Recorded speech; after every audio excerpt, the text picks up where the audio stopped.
ಕಂಬದ ರಂಗನಾಥ ಸ್ವಾಮಿ ಮೇಲ್ಕುಂಟೆ ಗೊಲ್ಲಳ್ಳಿ.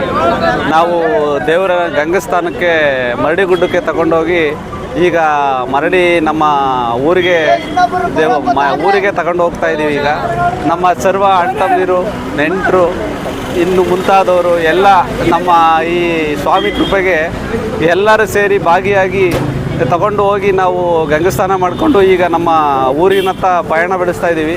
ಎಲ್ಲರಿಗೂ ಸರ್ವರಿಗೂ ನಮ್ಮ ಶ್ರೀ ಕಂಬದ ರಂಗನಾಥ ಸ್ವಾಮಿ ಒಳ್ಳೇದು ಮಾಡಲಿ ಅಂತ ನಾನು ಈ ಮೂಲಕ ಕೇಳ್ಕೊತಾ ಇದ್ದೀನಿ. ಗೊಲ್ಲಳ್ಳಿ ಕಂಬದ ರಂಗನಾಥ ಸ್ವಾಮಿ ಪುರ್ಸವಂಕ್ಯರಿಗೆ ಗಂಗಸ್ಥಾನಕ್ಕೆ ಹೋಗಿತ್ತು. ಈಗ ಬರ್ತಲ್ಲಿದ್ದೀವಿ ನಾವು. 10 ಗಂಟೆ ಆಗುತ್ತೆ ಊರು ಸೇರ್ಬೇಕಾದ್ರೆ. ಶಿರಾ ತಾಲೂಕು ಕಸ್ಬಾ ಹೋಬಳಿ ಮೇಲ್ಕುಂಟೆ ಗ್ರಾಮ ಪಂಚಾಯತಿಗೆ ಸೇರಿದ ಶ್ರೀ ಕಂಬದ ರಂಗನಾಥ ಸ್ವಾಮೀಜಿ ದೇವರನ್ನು ಪುರ್ಸಕರೆ ಗಂಗಾಸ್ಥಾನಕ್ಕೆ ನಮ್ಮ ಕುಲ ದೇವರು ಭಕ್ತಿಪೂರ್ವಕವಾಗಿ ನಮ್ಮ ಭಕ್ತಜರು ಪೂರ್ವಕರಿಂದಲೂ ಇದು ನಡ್ಕೊಂಡ್ಬಂದಿರೋದು. ಅದರಂತೆ ನಾವು ಕೂಡ ಹೋಗಿ ಗಂಗಾಸ್ಥಾನ ಮುಗಿಸ್ಕೊಂಡು ನಮ್ಮ ಊರಿಗೆ ನಾವು ಹೋಗ್ತಾ ಇದ್ದೀವಿ ಸ್ವಾಮಿ.